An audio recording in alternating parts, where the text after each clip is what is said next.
En general, se considera que una mujer debe estudiarse y debe consultar, hacer una consulta con un especialista, cuando está al menos un año manteniendo relaciones sin protección y no ha ocurrido el embarazo. Lo que puede resultar más sencillo antes de los 35 a los 35 y sistemáticamente en todas las mujeres les cuesta más trabajo el embarazo, hay menos óvulos disponibles. La hormona antimülleriana, que es un marcador, el mejor marcador de reserva ovárica, de cantidad de óvulos, no de calidad. Si tiene 35 años, pues le corresponde tener una reserva ovárica, un valor por encima de tanto. Una mujer a los 40, pues no todas las mujeres a los 40 están igual. El tema de la infertilidad es, se lleva fatal. La infertilidad de un mes, ¿vale? Porque hay mujeres que asumirían y asumen a veces ciertos riesgos con tal de ser madres.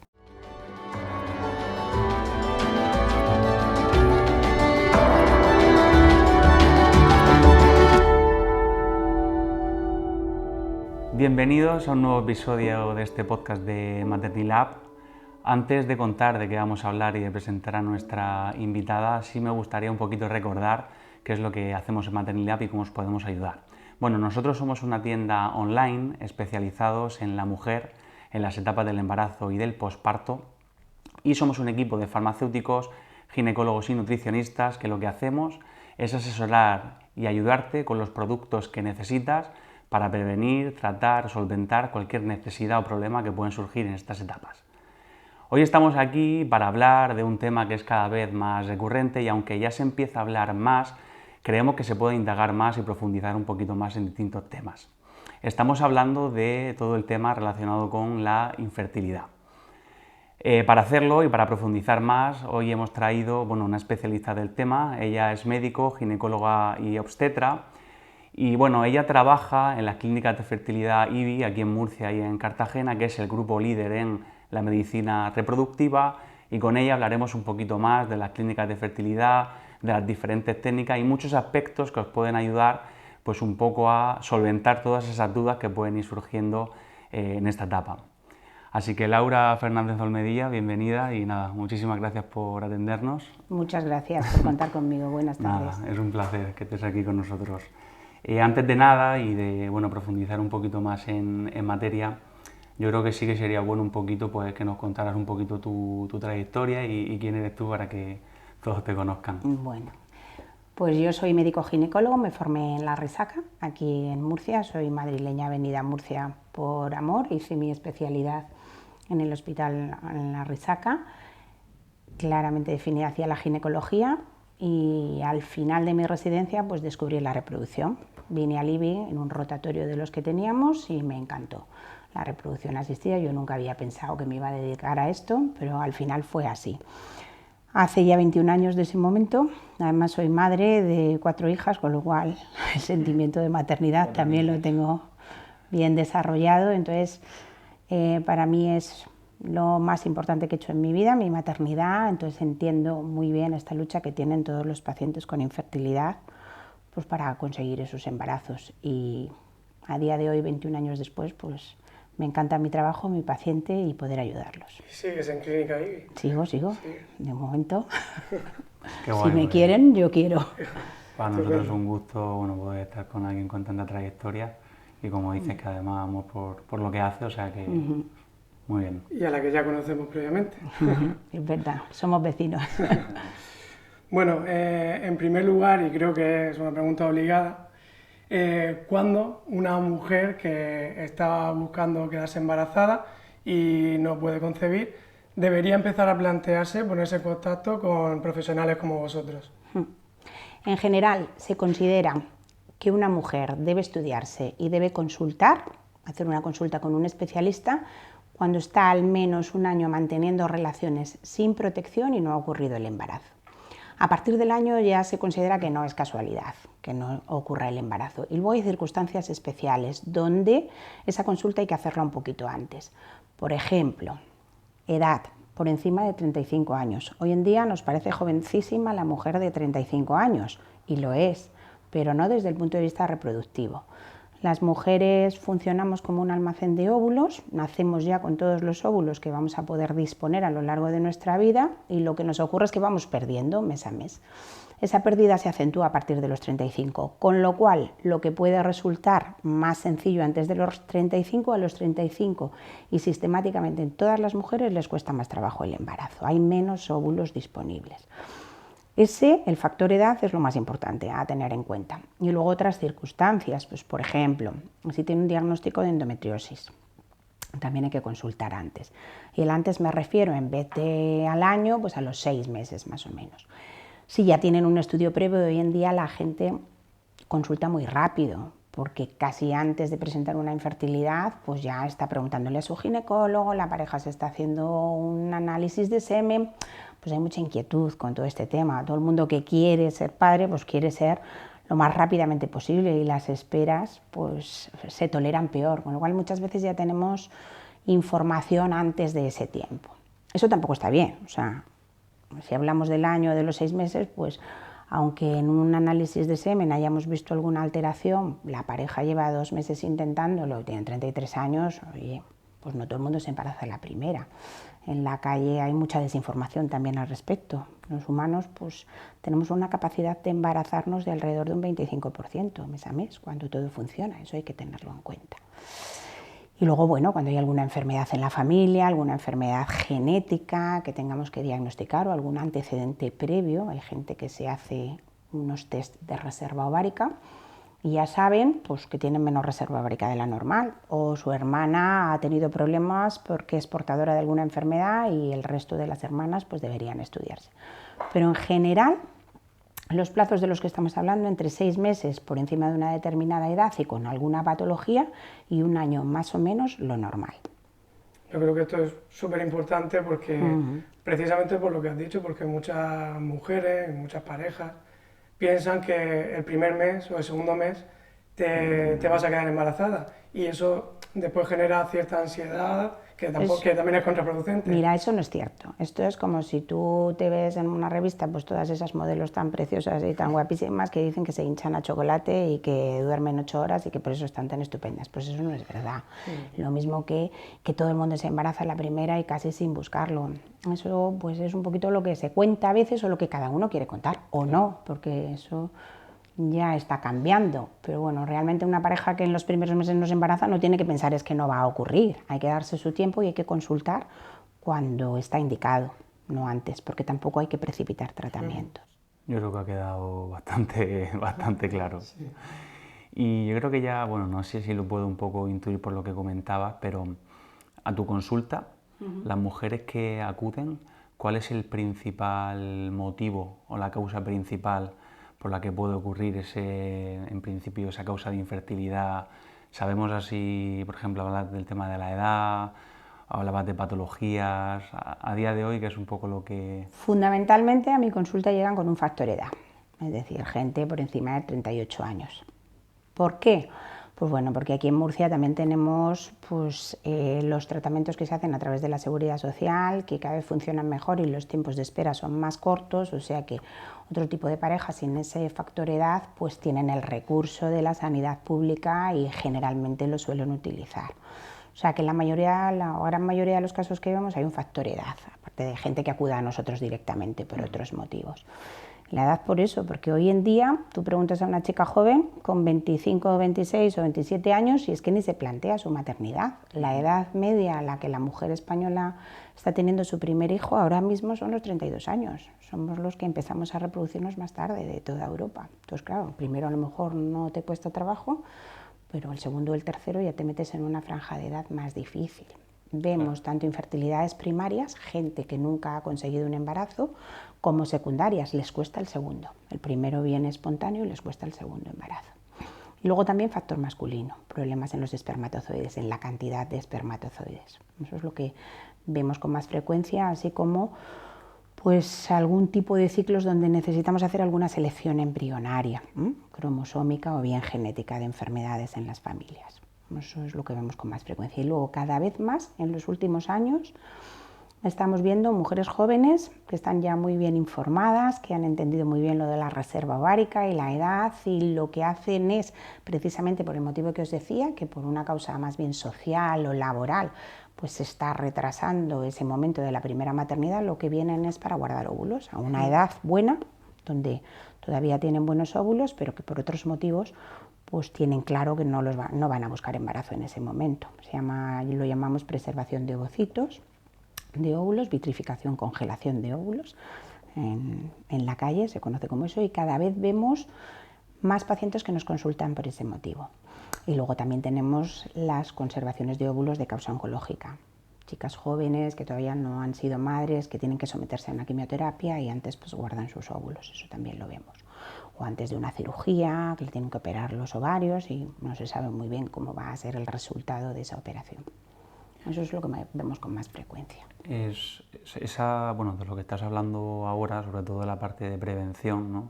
Un poquito lo íbamos a dejar para el final de la entrevista, pero ya que lo has tocado, a mí sí que me gustaría un poquito ahondar más un poquito en este tema, porque la sensación también nuestra es que ya se empieza a escuchar más y todos en la calle pues somos conscientes de lo que decías del factor edad.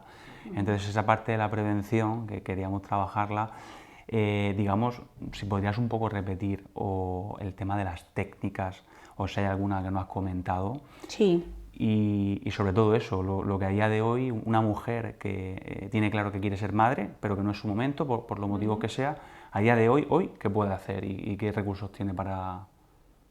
Bueno, te contesto a la primera parte de la pregunta. Las técnicas de reproducción, pues básicamente son la inseminación artificial. La fecundación ocurre dentro del organismo de la mujer, es la técnica más natural y menos costosa desde todos los puntos de vista. Luego está la fecundación in vitro, hay que sacar los óvulos del ovario, fecundarlos en el laboratorio, y eso se hace en circunstancias especiales cuando tiene unas indicaciones determinadas, ¿vale? O sea que esas son las dos técnicas básicas con óvulos propios. Luego tenemos la ovodonación.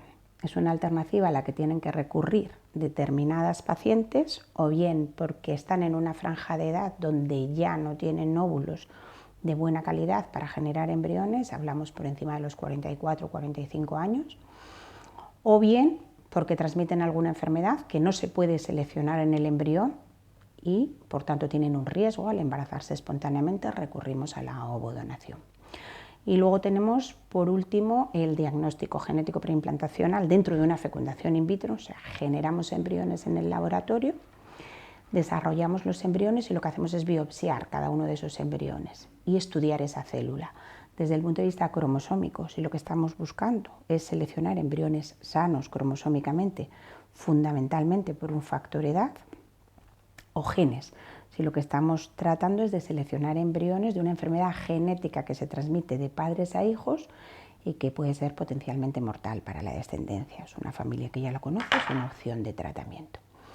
Y luego la conservación de óvulos, la vitrificación ovocitaria, que cada vez tiene más indicaciones, o se van ampliando esas indicaciones, y es una herramienta muy importante que tenemos hoy en día en los centros de reproducción, pues no solo para posponer maternidad, en esos casos que me preguntas, sería una preservación de causa social, sino, como os he dicho antes, de causa oncológica o de causa médica. Chicas muy jóvenes con endometriosis, la endometriosis es muy frecuente, hasta el 10% de las mujeres la padecen, y esas mujeres a veces tienen que pasar por un quirófano para operarse o tienen una reserva ovárica, una cantidad de óvulos comprometida a edades muy tempranas. Pues se pueden beneficiar de, ahora guardamos tus óvulos, y en el momento que los utilicemos, esos óvulos tienen la misma capacidad de generar embriones que los hubieran tenido en el momento que se congelaron. Y es una técnica, pues bueno, tiene unas tasas de supervivencia muy buenas y de fecundación y desarrollo embrionario asimilables a las de ovocitos en fresco. Y entre los tipos de técnicas que has nombrado varias, nos gustaría saber un poquito si se sigue un orden, es decir, pruebo con una, si no funciona pruebo con otra, o si es más, depende del tipo del caso, claro, entiendo por lo que ha ido explicando que va un poquito así, pero para entender un poquito mejor la diferencia entre cada pareja o cada paciente tiene sus indicaciones. Hay gente que la estudia, lo primero que hay que hacer es un estudio básico. En el estudio básico vamos a ver cómo son las células reproductoras de los pacientes. En el varón es muy sencillo porque se hace un espermiograma, una muestra de semen obtenida mediante masturbación y entonces vemos directamente espermatozoides, célula reproductora masculina. Vemos cuántos hay, cómo se mueven y qué forma tienen. Eso es un estudio básico de esterilidad. Ya sabemos si hay espermatozoides o no, primer punto, cuántos hay, segundo punto, qué porcentaje de movilidad tiene esa muestra, por lo tanto extrapolable a muestras posteriores del mismo paciente. Y eso ya nos va a dar un diagnóstico de qué podemos hacer con esa muestra. En la mujer, para ver los óvulos es más difícil, tenemos que estudiarlo indirectamente y lo hacemos con una ecografía vía vaginal donde exploramos los ovarios y vemos lo que llamamos los folículos antrales. Los folículos es la imagen ecográfica del óvulo, vemos más o menos cuántos folículos hay en cada ovario y luego hacemos una determinación en sangre de la hormona antimuleriana, que es lo que... eso sí que ya suena más en todas partes, que es un marcador, el mejor marcador de reserva ovárica, de cantidad de óvulos, no de calidad. O sea, nos va a decir cómo se está comportando el ovario de esa mujer. Si tiene 35 años, pues le corresponde tener una reserva ovárica, un valor por encima de tanto, pero esto es también como la vida, pues una mujer a los 40, pues no todas las mujeres a los 40 están igual, ni tienen las mismas canas, ni las mismas arrugas, ni el mismo cuerpo, pues la reserva ovárica es lo mismo, hay que individualizar qué caso estás tratando. Si tenemos una reserva ovárica normal, si tenemos una edad razonablemente buena, 35 años, si el tiempo de evolución de la esterilidad no es demasiado largo y si el semen está bien o el factor masculino es leve moderado, ya podemos plantearnos. Empezamos por técnicas más sencillas como la inseminación artificial. Estudiamos la trompa, que no lo he dicho. Fecundación humana. La trompa la estudia un radiólogo mediante otra prueba que se llama histerosalpingografía y si la trompa está bien, es permeable, permite paso de contraste a través de ella, pues ya podemos plantearnos utilizarla y valoramos la inseminación artificial. Os sorprenderéis, pero en general el paciente cuando acude al IBI pues ya he hecho muchas cosas, ya he pasado mucho tiempo, tú ves que esa pareja pues puede ser indicación de inseminación artificial. Nosotros como médicos siempre buscamos el tratamiento más sencillo, más natural y menos costoso para los pacientes que tienes enfrente y hay pacientes que te dicen, pues yo no me haría la inseminación porque mi amiga se la hizo y se hizo 3 intentos, no se embarazó, pasemos directamente a una fecundación in vitro. Pues sí o pues no, tú tienes que colocar al paciente en su sitio, porque es cierto que otros tratamientos tienen más posibilidad de éxito, pero a lo mejor no está indicado para esa pareja en concreto y consideramos que se puede embarazar con una inseminación artificial. ¿Para qué hacer una in vitro? ¿Vale? La in vitro, ¿cuándo la hacemos? Cuando hay pocos espermatozoides, cuando las trompas no funcionan o cuando tenemos una edad por encima de 40 años donde realmente la capacidad de ese ovario de tener buenos óvulos y buenos embriones es muy baja y donde el tiempo pues apremia un poquito más. Ahí hacemos una fecundación in vitro. ¿Qué más deciros? Pues cuando tenemos una baja reserva ovárica, que la gente pues se angustia mucho en la calle o viene con mucha preocupación, ay, es que me quedan pocos óvulos, a ver si hagamos una fecundación in vitro. A lo mejor tiene 32 años o 33. La edad habitualmente no es indicación de un tratamiento de reproducción. Tú tienes que valorar en general el contexto en el que está ese dato objetivo. Pues pueden ser buenos en mujeres jóvenes y suficientes y pocos en mujeres mayores van a ser probablemente de mala calidad, pero no entendamos pocos igual a malos, no siempre es así, ¿vale? De hecho, ¿cuánta gente habrá en la calle joven con una reserva ovárica comprometida que no lo sabe y que se ha embarazado espontáneamente? Eso también es importante que se sepa. Y estás hablando de que algunas técnicas son como preferiblemente artificial a in vitro. No preferible. Pero como a lo mejor quizás más agresivo. Tampoco es agresivo la palabra. Es lo que te quería preguntar. Precisamente, en esta técnica hay algo de agresividad que pueda perjudicar a la madre. Depende del matiz que le des agresivo, vale.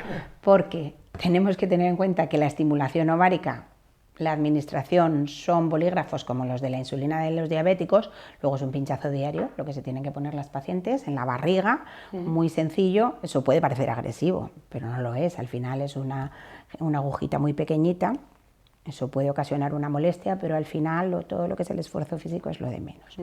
Y luego esto tampoco lleva un orden, o sea que no hay que empezar por inseminación, continuar con in vitro y si no te embarazas con in vitro, plantearnos una donación. A veces sí y a veces no, porque como os digo, cada pareja tiene su indicación, entonces tú tienes que individualizar el estudio de esos pacientes y recomendar una técnica y tomar la decisión con ellos de forma consensuada.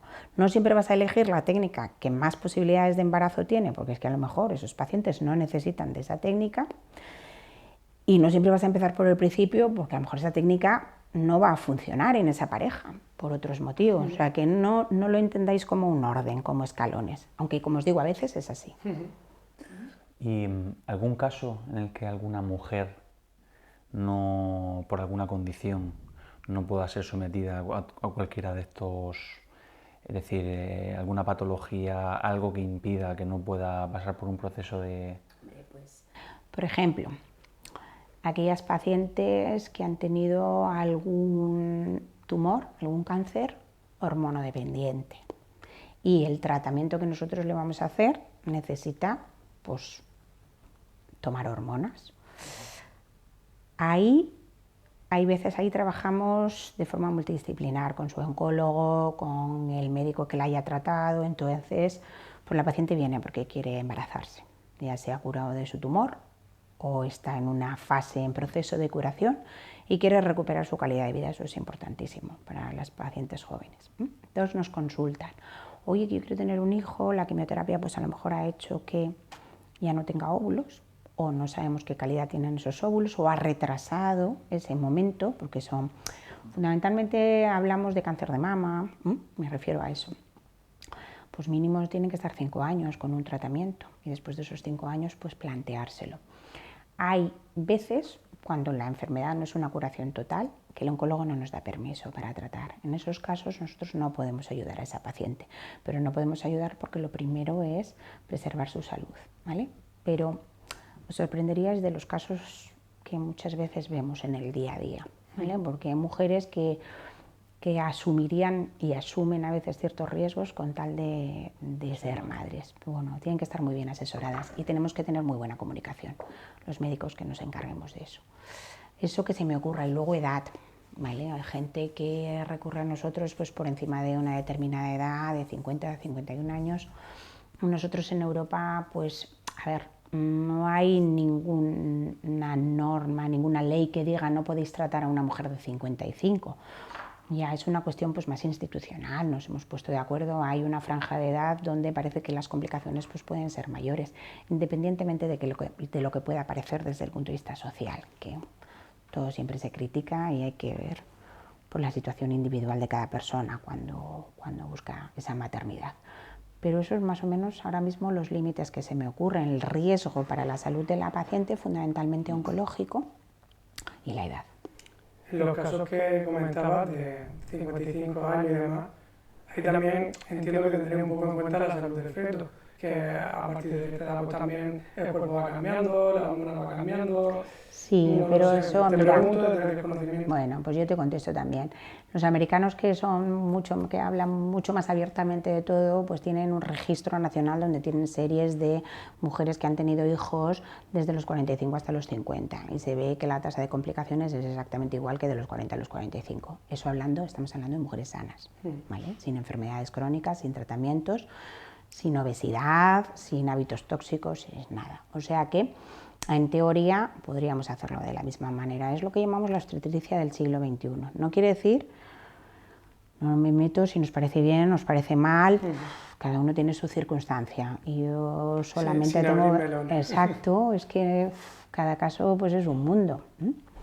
Muy bien. Ya está. Yo te quería preguntar lo mismo, como al final estás en consulta y yo creo que es un poco lo chulo de estar aquí hablando contigo, que puedes hablar con las mujeres, ¿no? Y en un poco del tú a tú. En tu opinión, para ciertos casos de infertilidad a lo mejor más complejos o que se complican y se alargan, ¿es importante el apoyo psicológico en este tipo de mujer? Mira, hay que recurrir a cualquier ayuda posible. El tema de la infertilidad es, pues bueno, se lleva fatal, pero la infertilidad de un mes, no te estoy hablando ya de infertilidades más largas, en general se encaja muy mal, porque pues es algo... ocurre que hay mujeres o que hay varones que no quieren ser padres, que lo tienen clarísimo y ya está, pero en general la gente pelea mucho su maternidad, entonces lo pasan muy mal. La diferencia de cómo se vive un tratamiento o no depende del soporte y del apoyo que tengan esas parejas. El soporte y el apoyo psicológico pues siempre es bienvenido, pero tengo que deciros que no suelen recurrir. O sea, nosotros en consulta cerramos la puerta, hablamos de todo, cuesta mucho hablar de infertilidad, cada vez menos, pero sigue costando mucho. Esos sentimientos tan internos que tienes, que van mi feminidad, mi masculinidad, pues no puedo, pues no. Bueno, eso es muy duro de manejar, ¿vale? Y los pacientes no quieren contárselo a mucha gente. O sea, yo les digo, oye, ¿por qué no? Te pasas, mañana te vienes, hablas con la psicóloga que está mucho tiempo aquí con este tipo de pacientes, que te puede ayudar, que te va a dar otras herramientas que a lo mejor no estamos viendo o no sabemos utilizar bien y tal. A mí me parece básico. Y les digo lo mismo que te he dicho a ti, cualquier ayuda es bienvenida. Y me dicen, ay, es que yo paso de contarlo otra vez, de contárselo a otra persona, de establecer una relación de confianza. O sea que sí a tu pregunta, pero cuesta. No es tan fácil que recurran. Sí, es norma general. Yo creo que la gente... En general, psicólogo no van. Yo digo, oye, pues ya, todo lo que sea ayuda, bienvenida sea. Claro, pero bueno. sobre todo porque al final son herramientas de las que tú no dispones. Para, yo lo veo un poco no, así. te van identificando. A ver, el paciente de infertilidad, eso es como si ves un duelo o cualquier otro tipo de enfermedad. Pasa por una serie de fases. Y da igual de qué color seas, de qué padre y madre seas, lo que sea, todos vamos a pasar por lo mismo. La diferencia está en cómo nos vamos a adaptar a esa circunstancia. Entonces ahí están los recursos o el soporte que tengamos. Y a lo mejor, pues alguien te dice algo y dices, ¡hala! Pues esto me vale. Y esto me vale y me hace sentirme mejor y me ayuda. En general, lo que más ayuda es compartir experiencias. O sea, si de todo este tema se hablase más abiertamente, pues a lo mejor unas pacientes ayudarían a otras. Fíjate lo que os digo, ni el psicólogo, ni los ginecólogos, ni nadie, sino paciente a paciente. Oye, ¿tú cómo te sentías? Pues así, fatal, tal. ¿Y qué hiciste? Pues esto, lo otro. O sea, que nosotros, como ya tenemos experiencia tratando pacientes y podemos identificar en qué momento está del recorrido y del camino ese paciente, pues podemos intentar ayudarlos. Pero en definitiva, yo es que no soy psicólogo, ni quiero hacer esa función. Yo quiero que me ayuden, que ayuden a mi paciente. Claro. Pero el paciente es bastante reticente a esa consulta, ¿eh?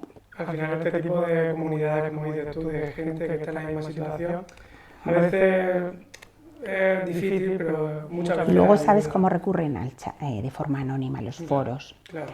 Y luego los foros...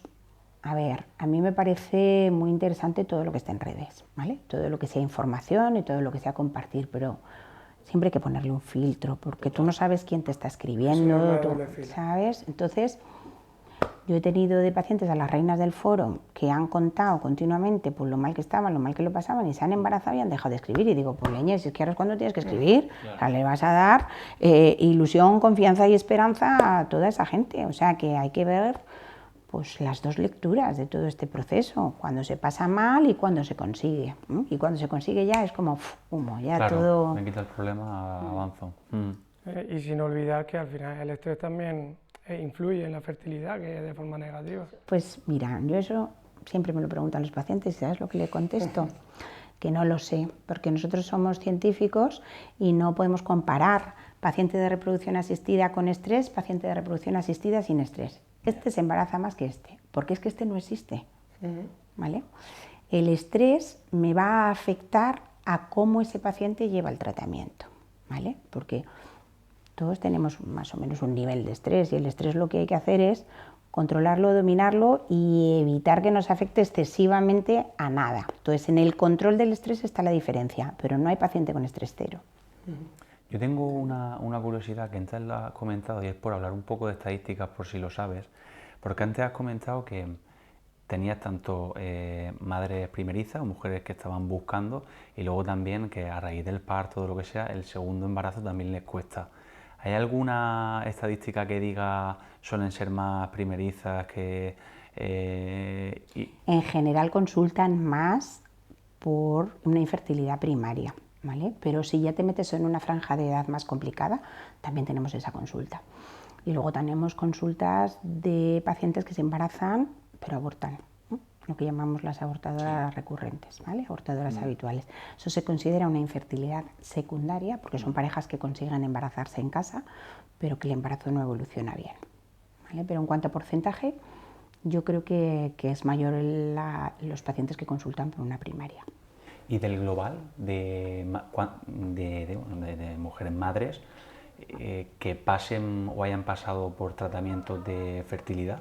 Ese dato también lo... Sí, alrededor de un 15% de las parejas a día de hoy en España son infértiles. Supongo que irá 15 de creciendo, cada 100. ¿no? Por lo que hablábamos Más o menos, entre un 15 y un 20%, y como sí, toda la conversación que estamos teniendo, todo lo lo tenemos crece. que referenciar a la edad, fundamentalmente. Pero si calculad eso, un 15% más o menos. No, es muy prevalente. Supongo que ese porcentaje también habrá subido porque ahora se acude más a clínicas o no tiene nada que ver. Bueno, es el que se estima que hay. Cuando tú estudias una población, ¿cuántos pacientes necesitan recurrir a reproducción? Claro. 15 un 20%. Y más o menos es bastante estable, ¿eh? A lo mejor ahora hacemos más tratamientos que hace 20 años por el tema de la edad. Porque es lo que te digo, la edad se está retrasando. Hay gente que no hubiera necesitado un tratamiento a los 26, pues a los 38 lo necesita.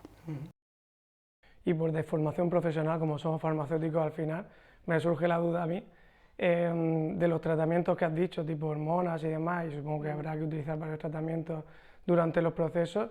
¿Las mujeres tienen que tener alguna precaución o tener en cuenta algún efecto adverso, etcétera?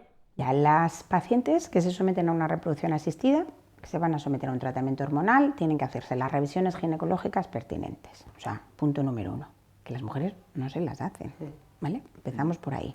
Tienen que tener su citología, tienen que tener en su momento y cuando esté indicado su mamografía, ¿vale? Las dosis hormonales que utilizamos ya desde hace mucho tiempo son unas dosis muy moderadas, muy bajitas. Durante todo el recorrido que llevamos en reproducción asistida en España, que son muchos años ya, hay un montón de estudios que tratan de relacionar, porque parece que suena hormona más riesgo de cáncer, cánceres hormonodependientes. Eso a día de hoy, hace muchos años que estamos haciendo reproducción, todavía no se ha podido demostrar que las mujeres que se hayan sometido a tratamientos tienen más riesgo de desarrollar tumores hormonodependientes que las que no. ¿Y por qué? Porque las publicaciones que empezaban a decir que sí, bueno, tú tienes que controlar otra serie de factores, porque ¿qué población estás tratando? Estás tratando una población, a lo mejor vosotros sabéis que el cáncer no es la causa del cáncer no es una sola cosa, tú tienes que tener una predisposición genética, más una predisposición ambiental, más una exposición a unos tóxicos, y en algunas mujeres esos ingredientes de la receta producen un tumor y en otras no. ¿Y por qué? Pues eso todavía no se sabe, pero como te digo, a día de hoy las dosis que manejamos son dosis moderadas, hablo para in vitro,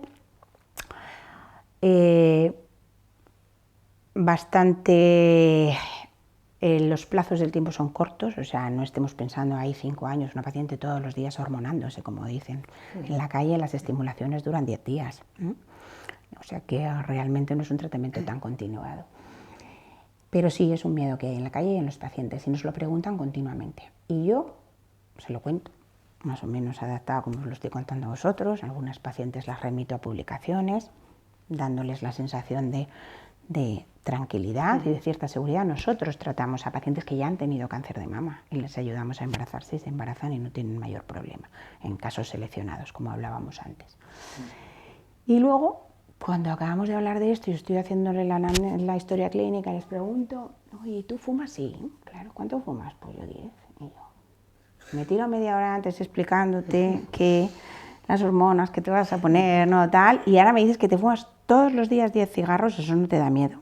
Es decir, atribuimos a algunas cosas unos riesgos enormes y otros riesgos que está claramente demostrado desde hace muchos años, no nos parece tan... ¿Sabes? Entonces es muy paradójico, pero es que es así. O sea, se está fumando 10 cigarros todos los días y me preguntas si las 50 unidades diarias de FSH que le voy a poner, si le van a aumentar el riesgo. Bueno, hemos visto también en los servicios de la clínica SIBI que existe la reproducción de alta complejidad. ¿De qué se trata? ¿Qué es esto? A ver, te traduzco los grupos de pacientes que son. Vale. Y luego te lo traslado al día a día, que os vais a reír. A ver, nos referimos a aquellas pacientes, por ejemplo, que se han hecho varios tratamientos y que no se han embarazado, lo que llamamos fallos de implantación. Se han transferido varios embriones de buena calidad, incluso sanos cromosómicamente, y no han conseguido embarazo. Eso es lo que se llama un fracaso de técnicas de reproducción asistida. Esa paciente se suele terminar aquí. Por nuestra suerte o nuestra desgracia, ya no sé cómo valorarlo, pero eso es alta complejidad. Abortadoras, pacientes que tienen varios abortos, ¿vale? O sea, pacientes que se embarazan o que se han hecho varias técnicas pero no han conseguido un embarazo evolutivo, ¿vale? También hay pacientes pues, que tienen baja respuesta a la estimulación, son jóvenes pero tienen pocos óvulos y les ha costado más trabajo. O pacientes que necesitan algún estudio específico del embrión, lo que hemos hablado a lo largo de esta conversación. Esas vienen aquí. Traducido al día a día, es la paciente que viene con una carpeta así, porque se ha hecho la torta de tratamientos en otros centros, no se ha embarazado y pataplan, te toca a ti la historia. Entonces dices, bueno, pues ya está, empezamos con la carpeta y a ver qué han hecho, qué no han hecho, qué podemos mejorar y qué no podemos mejorar.